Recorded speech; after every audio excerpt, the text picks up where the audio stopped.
गुरु ब्रह्मा गुरु विष्णु गुरुदेव महेश्वर गुरु साक्षात परम ब्रह्म तस्मै श्री गुरवे नमः। अज्ञानतिमिरान्धस्य ज्ञानाञ्जन शलाकाय चक्षुर्न्मीलितं येन तस्मै श्री गुरवे नमः। वरण्य सभापति महोदय, पूज्य गुरुजी, गुरुमावृंद, विज्ञ विचारक मंडली, उपस्थित सज्जन मंडली, प्रिय सहपाठी तथा मोर सान बड़ भाई भौणी माने, आज हूँ सेप्टेम्बर मास 5 तारिख। यही पवित्र दिवसटी को आम प्रति वर्ष गुरु दिवस रूपे पालन करें। महान दिवस रे मते किछि कहिबार सुजोग मिलिथिबार मु निजको धन्य मन करुछि। प्रत्येक कार्यर प्रारंभ रे गुरु वंदना करा जाय थाए। ए गु और रु को आम आज विस्तार रूप से जानिबा जे गु र अर्थ होछि अंधकार और रु र अर्थ ज्ञान। अर्थात गुरु आमको अज्ञान रूपक अंधकार रु ज्ञान रूपक आलोक देखाई थांती। भारतीय धर्म और संस्कृति रे गुरु शिष्य परंपरा अति पुरातन और समग्र विश्व को ए क्षेत्र में दिग्दर्शन दे आसी।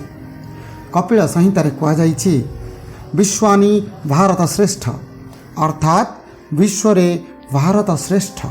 उत्कलमणि गोपबंधु कहते जगते सरस भारत कमल, अर्थात ये सारा जगत यदि गोटे पुष्करिणी हुए तेबे ता मध्य शोभा पाउथिबा पद्मटी हेउछि आम भारत।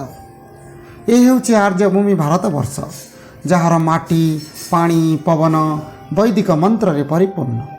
रेणु अणु परमाणु रे वेदर प्रतिध्वनि। मातृदेव भव पितृदेव भव आचार्य देव भव, अर्थात गुरु ही देवता, माता ही देवता, पिता ही देवता। यही भारतीय महान संस्कृति रे गुरु जीवंत ब्रह्मा विष्णु महेश्वर भाव में परिगणित। देवभूमि भारत वर्ष रे श्रीक्षेत्र माटी जीवंत देवता, गंगा पानी जीवंत देवता, तुलसी पत्र जीवंत देवता, गिरी गोवर्धन जीवंत देवता। रक्त मांसधारी मनीष होची गुरु शिष्य पई जीवंत देवता।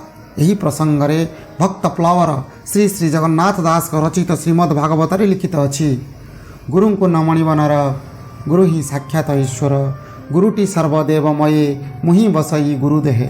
मोते पूजिब गुरुदेहे मोतहु गुरु भिन्न नोहे, नित्य नमिद गुरु पादे वेद पठन अनुवादे।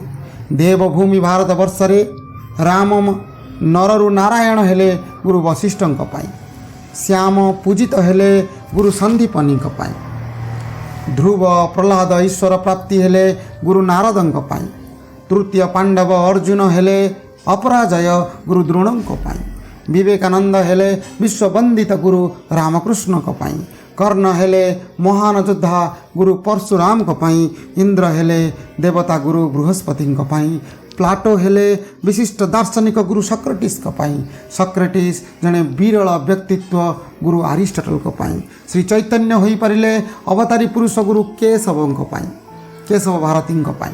सुतरां आमे निश्चिंत आम लक्ष्य स्थल रे जदि आमे पहुँची देश मातृकर जयगानर बानर डेइबारे सक्षम हेबा तो केवल सही गुरुंक आशीर्वाद गुरु व्यतीत केही जीवन रे सार्थकता लाभ करि नांती। तेणु गुरु को उपयुक्त सम्मान जणाइबाकु जाई शिष्य माने निजर सर्वस्व गुरु को पाद पद्म रे अर्पण करने मध्य आग कालरू हो पुरातन जुगरू मध्य। यार उदाहरण आपण माने जानी परिबे। एकलव्यर दक्षिणा हेउ बा उपमन्यु उपाख्यान हेउ, आरुणीर कृषि क्षेत्र रे जलसेचन करिवार दृष्टांत हेउ, गुरु शिष्य परंपरा को बहु उच्चकु नहीं जाइछि। मुक्त अमृतमय वाणी रे निज जीवन को अमृतमय करिसेंती भारतर तत्कालीन राष्ट्रपति तथा विशिष्ट दार्शनिक डॉक्टर सर्वपल्ली राधाकृष्णन। निज जीवन रे सफलतार उत्तुंग हिमाद्रिगिरी शुंघरे दंडायमान हेले मध्य निज जीवनर सफलतार समस्त श्रेय को गुरुंकर चरणाबिंदरे अर्पण करी निज जन्म दिवस को गुरु दिवस रूपे पालन करने पाई से जो उद्भाषण देले, जो जुगांतकारी अध्याय सृष्टि कले, सेतिपाई भारतीय इतिहास रे से आज अमर अम्लान तथा अविस्मरणीय। जेतेबेले तांको कह जाइतिला जे आपण एते महान काम करचंती, एते माने गुरु हिसाब से आप बहुत किसी काम करछन्ती आपणकर जन्मदिवस को आम गुरु दिवस रूपे पालन करने को चाहूँ सेतबले सर्वपल्ली राधाकृष्णन कही मु गोटे गुरु कौन कले कौन हम दुनिया अनेक गुरु किसी कर मो ना कहीं शिक्षक दिवस आपण मैंने पालन करेंगे जदि मो कथा रखते सारा भारतर बा सारा विश्वर जिते गुरु अच्छा नाम जदि गुरु दिवस करा जाता विशेषकर भारत वर्ष जदि गुरु दिवस करा जाता ताहले मु बेसी खुशी बनती से अम्लान अध्याय आज मध्य इतिहास रे हमर अविस्मरणीय आसतु से अविस्मरणीयकारी गुरु जे कि आज गुरु दिवसर जन्मदाता होइचंती तांकर जन्म संपर्क में किसी जानिबा 1888 मसीहा सेप्टेम्बर 5 तारिख रे तमिलनाडुर तिरुतनी ठारे तांकर जन्म तांकर अमायिक सरल व्यवहार समस्तंक मनरे भरी देइथिला अमृतर धारा निजर अध्यम अध्यवसाय बल भारतीय दर्शन शास्त्र समूहर वैज्ञानिक विश्लेषण करी विपुल कीर्ति अर्जन करने संगे संगे साधारण अध्यापक पदरु क्रमे क्रमे उच्चरू उठी पर 10 वर्ष काल भारतर उपराष्ट्रपति रहिया परे अवशेष भारतर राष्ट्रपति पद अलंकृत करथिले।